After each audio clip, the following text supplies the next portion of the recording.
I wanted to have this conversation because I identify as a gray area drinker.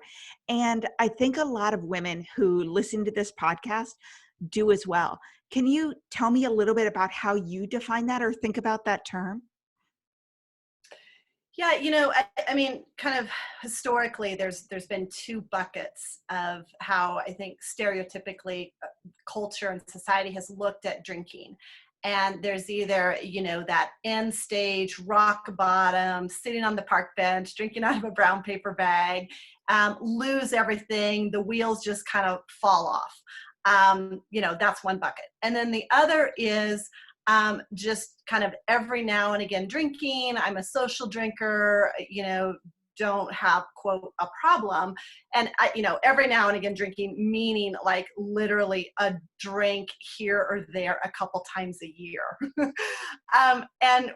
What I've found is that most people, and honestly, people who I know in my life, aren't in either one of those categories.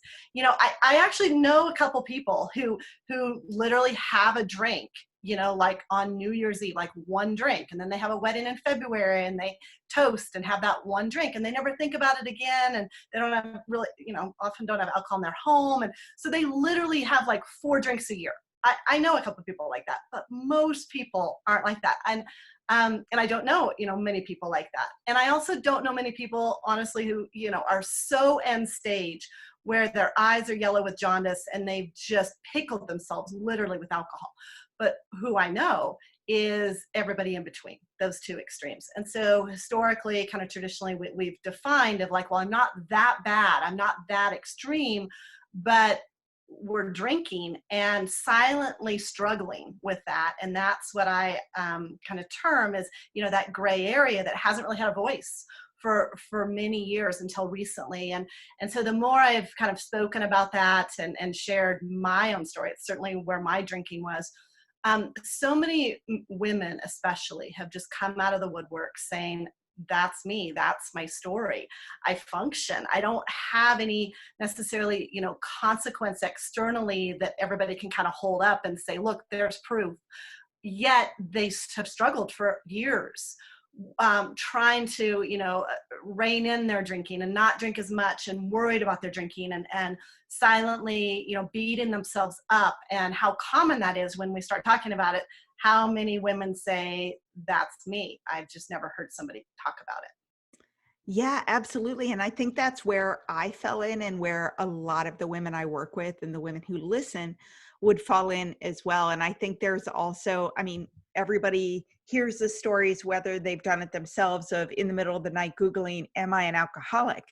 And as you go through those, of course, many people will not have some of those really dire consequences that fall into that spectrum. But at the same time, it doesn't mean that drinking isn't impacting your life in a negative way, or just the thoughts of being worried about your drinking. And there's such a spectrum even within that, right? Because someone who has a drink twice a year, I'm like, oh, you're not even, in my world, you're not even a drinker, right?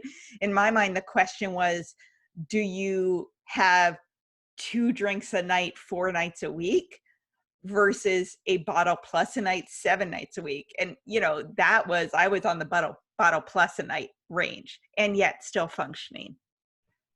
Yeah, I was too. It was towards the end. It definitely escalated over the years, but it was very easy and very frequent, and such a pattern, an easy pattern, to open a bottle of wine and say, I'm going to pour myself a glass. Oh, screw it. I've had that glass. I'll have another glass, and finish the bottle off most nights, and how easy that was to do. And that's most, who I'm working with as well. Yeah. And, then there's kind of on that other side of it of that's heavy drinking, no doubt. And I could stop without detox symptoms. And, that's very similar with my clients, where it's, undoubtedly heavy problematic drinking, but not a level that, needed to be removed from my environment to stop. And so that's how that's a big qualifier for me too, of having that capacity, that physiological, not psychological. This isn't like a personality, something's wrong with you as a person, but physiologically can you stop drinking. And that's where that line starts to get really slippery. But gray area drinkers, the way I define it, is they have the physical capacity to an ability to stop drinking. And many gray area drinkers do that many, many times. They drink heavily and excessively and stop drinking. They pull themselves in and say, I can't keep doing this. And they do. They stop for weeks, months, sometimes a year or more. And then they're like, I can be a social drinker. Why am I being so restrictive? And they go back to drinking. And so that is such a common characteristic of gray area drinking. And like I said, often for years of that back and forth, excessive drinking, pulling it in, stopping, drinking again. And it's just a miserable Groundhog Day, which is a little different profile, again, than what we think of stereotypically as like what we've seen in the movies of just that whole crash and burn. And it's a problem. Yeah.